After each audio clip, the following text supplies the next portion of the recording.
The 12th of October, Rabbi Furst, Mishna Berura.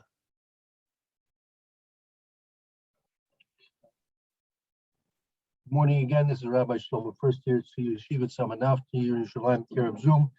This is our second share in the morning, Mishna Berura. We're learning in the beginning of the second volume of the Mishna Berura in the Siyas Payim, otherwise known as Berkas Kohanim, Siman Kuf Chav Chet Sif Beis. Mayor Eliezer Tzvi, who would like to read? Any volunteers? Yes, I can. Oh. It says, Kol Kohen she'ein bo echad mehadvarim ha'akvim. So any Kohen that doesn't have one of the things that would, I guess, prevent him from duchening, im oneh olo laduchan, if he does not go up to the duchan or to duchen, af al pi shebitel mitzvat aseh achad. Therefore, he bitel, not nullify. What's that again? Bitel. He's nullifying a mitzvah. Okay, so nullify it one mitzvah say, harezel, but this over bishlosh say, he's violating 3 assays. Okay, im haya bevet hakineset. So if he was in the shul, kasher korei kohanim, when they called up the kohanim, O imam rulo, or if they said to him, la'alot, go up, or litol yadav, or raise your hands. Right. So anyone can tell the Kohen to go up. Then it's that's a very good question. We'll have to see. I seem to remember, in terms of, first of all, in terms of calling the Kohanim, I seem to remember that the Mishna Berura at one point mentions it has to be the Gabbai, or someone who the Gabbai appoints. It can't just be somebody. Now, sometimes, if the Gabbai is not around, then, there's a moment of silence over there, and then someone speaks out. I guess you can do it in that case, right? But in general, it should be someone who is an official designee of the tzibur. We'll have to keep our eyes and ears open to try and find where that is again. I remember seeing that years ago. But it's true. We'll have to see. Can just anybody say to a Kohen to go up, right?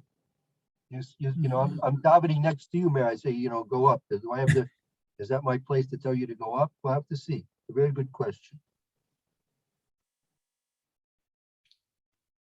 Okay, so we started this. The Mishna Berura is here. Let's see. We did the Sifkat and Zion. We did Zion.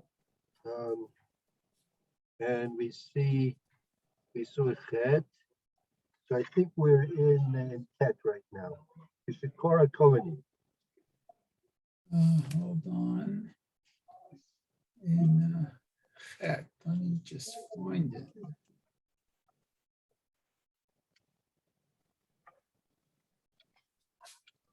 One second. I'm just wondering, I don't see Tet. Hold on. Actually, where we left off. We left off in my pages is the last 2 lines of the Mishna Berura, Kasefa Poskim. We're in the middle of this, if you remember. It was Kasefa Poskim, the Nesiyas Apayim. Okay, hold on.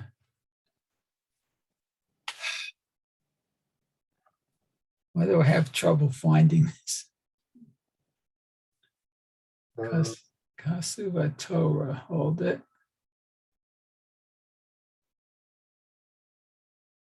Is that in big print or no? No, in the Mishna Berura itself, Kasefa Poskim, the Nesiyas Apayim, Ein Edoiche Iser Tuma. Right now, because we just got through saying in the Mechaber that it's if a Kohen doesn't go up to Duchen, he's mevatling. Besides from mevatling a mitzvah asay, he's also over gimel asays. So there's also an issue of tuma. So the Mr. Brewer is going to present a case where Kohen's going to be faced with the decision of duchenim or having to leave and not duchen because there might be a question of tuma in the Beit Knesset. Perhaps we'll see how the Mr. Brewer explains the case. Right, but I'm still having trouble finding it in my text here. Oh, If you have the same pages as I do, look at the look in Sif Katan Chet of the Mr. Brewer. Ke'oiver begimel. oh, be over bishlosh. Oh, okay. So in the middle, you could start with that. Start with that if you want. We did this first part yesterday. We'll continue with.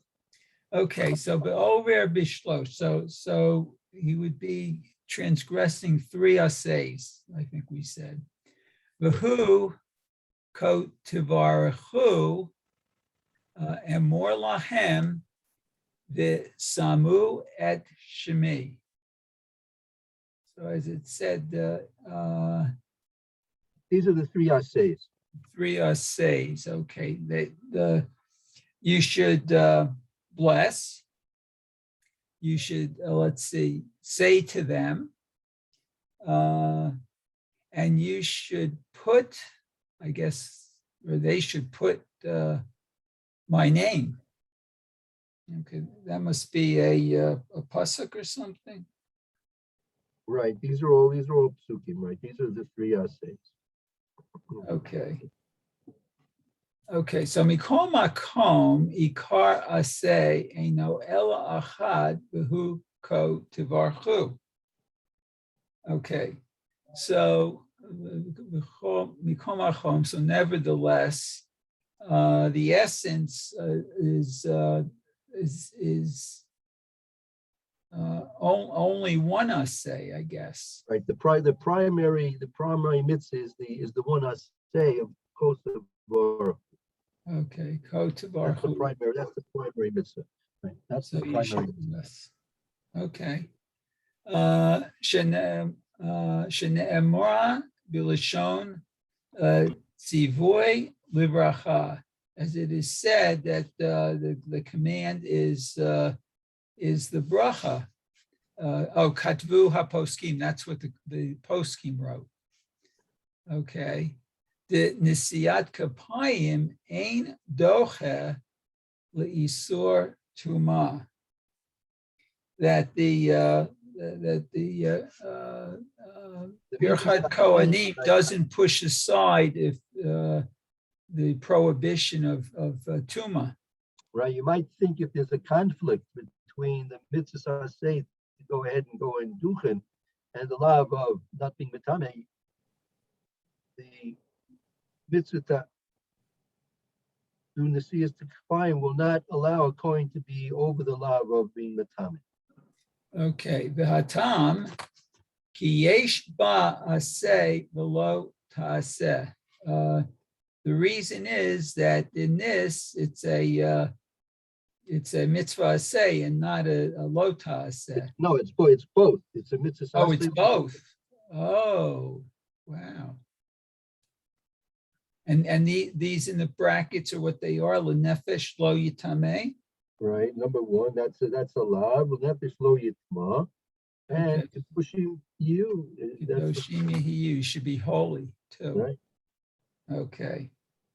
V'lachein afilu meit pitom acher shekavar amar hashliach tzibor kohanim. Right. And therefore, let's see. So therefore, even if someone suddenly pitom or immediately died, I guess. Suddenly, if someone immediately died after shekvar amar shatz kohanim. Oh, after he called kohanim, okay. Dechal alehem hamitzvah aseh. That is a positive mitzvah. I mean, at that point, first of all, it says here, who's saying kohanim? It says here that the shatz is saying kohanim, right? Right, okay. So that's something we should just realize. According to this, I'm not sure if this is going to be, if we can be medayek in this, but it says that the shots says kohanim, right? That's Okay. number one, in terms of your question.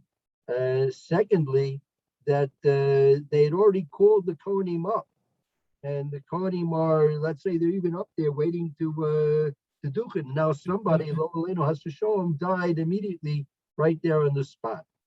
Wow. So, and it's already at that point, it's already chal on them, the mitzvah say, the Nesiyas Kapayim. So what do they do in such a situation like that? Okay, so afilu hachetz richin latzei tekef. So they have to immediately leave to go out. Let's see, I guess. Okay, hachutza, outside. Right. So they can't be in the same room with the mate, with the mace. Correct. Okay. The im hakohen eino yodea mizeh, and if a kohen doesn't know about this, tzarik lahagid lo, they need to tell him. Right. Oh, okay. So therefore, if the Kohen's unaware of a person having died, right? So they have to tell him. They have to tell him that he has to someone's nifter has to show him, and he has to leave. Okay. So mihu im hatuma babayit hasamuch leveit hakeneset. So what? Even if the tuma is in a house that that's next to or near the shul. Right. However, let's say the tuma that the mace is in a house which is somewhat the same locality, connected somehow to the Beit Knesset. So those are special architectural and halakhic rules which apply here. Okay. The efshar listom haptachim b'chalonot shel Beit Knesset. And if it's possible to close ptachim or doors, Right, yeah, the doors. And windows of the Beit Knesset, of the shul, o shel bayit shehamet sham, or that of the house where the dead person is there. Okay. Let's see. Shehamet sham. Afilu noda lo ein sarich latzeit ad sheyigmor hanasiyat kapayim. Okay, so even if it is known to him, ein sarich, he does not need to leave until he finishes the duchenim. Right. That's as long as you can close the doors and the windows that are intervening between the mace and the Beit Knesset. Wow. Okay. Sorry, just lost my play. Okay. Unesiyat kapayim devar Torah v'tum'a kizo eina ela midrabanan. And that the duchening is a word of the Torah. It's a mitzvah d'oraisa, right? That once he's been Davar called Torah up, is mitzvah d'oraisa. Okay. right, once he's been called up, it's a mitzvah d'oraisa. Okay.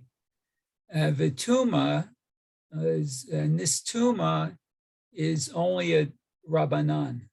Right, because the mace is really in a different location. Oh, That makes it only two midrabanan. okay. So onam im nodal lekohen kodem. So what if indeed the kohen was know about this before? Right. If the Kohen would know that there's a mace in the adjacent house to the Beit Knesset, if he would know about that before he was called up to duchen. Okay. Shenatal yadav la'alot l'duchan. So he raises his hands, or maybe natal is to wash his hands to go up to duchen. Right. I mean, even if he, I mean, it was before he if it was known to him, the Kohen that is a mace in the other adjacent house to the base Knesset, if it was made known to him before he washed his hands, to go up to Duchen. Oh, It's much better. oh, sheyotze techef hachutza. That it's better that he immediately leaves to go outside. Right. Wow. I guess you never know where Tuma is going to show up. No, you don't. Okay. Could be very common if a person's davening in a shul in a hospital or in a Beit Zikanim in an elderly facility. It could be common that there might be people passing from this world more commonly than in a normal situation. Normally, a Beit Knesset is not really adjacent to a house or something like that. Yeah, that's that could be a problem. They're actually I know some of the hospitals have signs right at the entrance, That's right. whether a Kohen can enter or not. That's right. So, Right. okay, so I guess we're up to Tet. Right. Shekore Kohanim. That he calls out Kohanim. Okay. The Vilav Hache Eno Ole Over Dictive Amor Lahem. Oh, what's this? So the Vilav. Right. The belav hoke ena oila, meaning without having been called up, the kohanim do not go up. Oh. No, if no one calls up the kohanim, they don't go up. Oh, and that's because of the pasuk Amor Lachem. Right. It says it has to be said to them. They have to be. It has to be announced that they should make the bracha. Doesn't it work practically in shuls where the Kohanim wash and they go up to the duchen and they get on the duchen and it's then that the person who's davening says Kohanim, but they're up that there or someone in the minyan says Kohanim but they're up there already. Right. Yeah. They don't wait on the side and then shuffle up to the duchen. They're there already. Right. So they're not being called to the duchen, they're being just called to say the bracha. In my shul, Barry, you're right. We do wash when the chazan starts with say. Right. But we don't. No one goes up to the aron or kisses the aron. When did they do that? I'm just trying to think now. But when whoever in the minyan calls the Kohanim, aren't they already standing on the duchen? Yeah, they are. And then when they call the Kohanim, that is when they start to say the bracha. Right. Yeah, they turn around. In other words, they're facing. Well, no, you start with the bracha facing the aron, and after Bigdusha Shelach Aron, then you turn right, you turn around. But you're up there already, right? So right. So it's not that the Kohanim are like waiting in the wings to be called. They're not on the side. Technically, you are correct. All right, so I'm going to put an end to that tomorrow, Thursday, or tomorrow, right? Tomorrow. Well, tomorrow someone should be duchening. Yeah, isn't there a din that the Kohanim, when you start with say, the Kohanim should, at that point, the Kohanim should be walking up to the Aron already? Yeah, we'll have to see that. But according to what the Mishna Berura is writing here, if it means oila, if oila means literally to go up onto the duchen, so apparently the Mishna Berura is saying they shouldn't be going up until they're actually called. But we see that that's not what we seem to be accustomed to do. Right? But that's what the Mishna Berura seems to be saying over here. Being a lady, I have to get this right because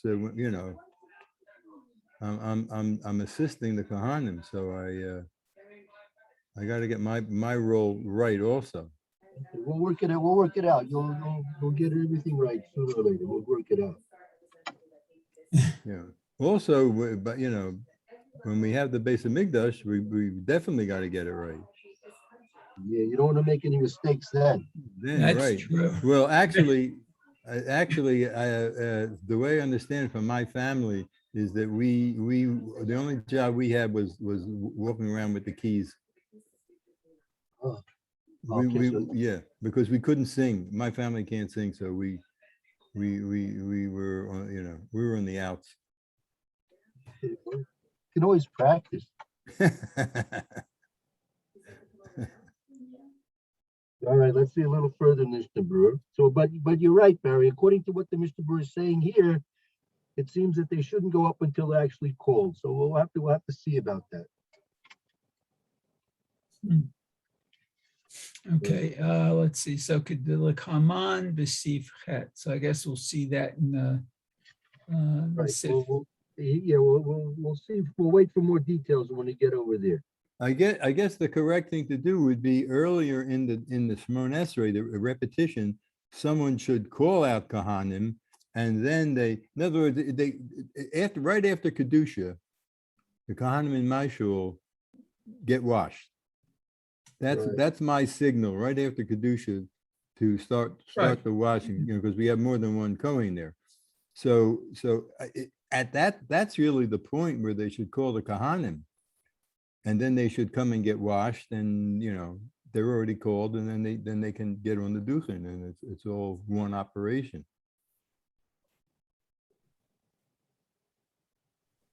So I have a question about that. If Yeah. the Levium and the Kohanim are all going over to the bathroom right after Kedusha, Right. they're not listening to the repetition and saying Amen. Right. Well, they could listen and they could say amen, but they're obviously busy and doing something else. You're right. But I thought it was an obligation to listen and say Amen. So that's not 100% true, Lou, because even when the Kohanim are waiting, like in our location, it's a very small location to get washed up. And you can hear the Shliach Tzibor, and people do respond to the Shliach Tzibor. Even if they haven't washed before Ritzeh. I mean, it's a big rush to get everyone out there, but Right. there's some of the Kohanim that in my shul, and I do it too. If I hear the bracha, you know, I'll say Amen to the bracha. I see. There are some places, though, however, where the sink is outside the actual. Yeah, that's true too. And in which case they don't necessarily have the advantage of listening and saying amen to the shots. But even I'll tell you, even in an event, let's say you're dealing with a minyan, which is exactly 10, and let's say you have 2 Kohanim and 1 Levi. So in that, let's say they have to go out, right? They have to go out. So even though you may only have 7 people there in the shul at the time, the Shliach Tzibor can still go ahead and continue the Chazor Sashatz, and people can still say, you can say the brachas and the answer remain to the brachas, because you started the Chazor Sashatz when there was a minyan, right? So it's not necessary that they actually stay there and are obligated to listen and answer remain to the brachas. But it can, if the sink is in the shul and they can listen, then definitely they should listen. And they certainly should be talking when they're washing their hands, and they should be as quiet and paying attention as possible, for sure. Right. Okay. I think the question Lou is asking is that the Kohanim and Levim are not fulfilling the mitzvah of tefillah b'tzibor at that point. That's the Right. question. Right. That's what I'm asking you. It seems like there's a conflict between their two obligations. Right. Definitely. But I'm wondering why they don't say, you know, the Kohanim will wait until the completion and then go and wash. I mean, that would be. Tircha de tzibor. That's right. Tircha de tzibor. You can't make the tzibor wait. Doesn't override a mitzvah, though. Does, yeah, absolutely does. Tikkun Tzibur is as important as anything else. Is that true? Yep. It overrides a mitzvah? Right, when you're dealing with the congregation, so you have to take the congregation's time limitations into consideration. There are Gemores would deal with that. Then why on Shabbos we have 7 Aliyahs, and on the weekday we only have 3, and Chol Hamoed, Rosh Chodesh only 4. One of the reasons is because we don't want people who are busy, they have to go to work, they have their, during the weekdays, they have their things to attend to, and we don't want to have a extra amount of aliyahs that are unnecessary, so have the minimal amount of aliyahs, only 3, because people are busy with their weekday activities. Not fair to If- them If we burden them didn't, unnecessarily. if we didn't speed things up, then we wouldn't have a minyan when we get to the end. People have to Yep. they have to go to work, they have to take their kids to school, you Yep. know, et cetera. Right. So, you know, When on Shabbos, however, people aren't under pressure to fulfill their weekday activities, so that we can call up extra people to the Torah. So yeah, we have to take the tzibur into consideration. So therefore, again, it's not impossible that they can't listen and answer amen to the brachas, but sometimes it may be impossible. But in theory, they should be able to do it, and wouldn't be fair to the tzibur to delay for the sake of the coroning. Okay, let's see, where are we in the middle here? We're right here in the middle. Okay, maybe we're not going to finish it up. Maybe we'll stop here. We'll have to pick up with Sif Tet again. We're right in the middle of the list of this. Thank you, Rabbi. Okay, very Everybody good. Have a good day. Thank you. Have a good all. day. Thank you, Have a good day, everyone. Barry. Thank you.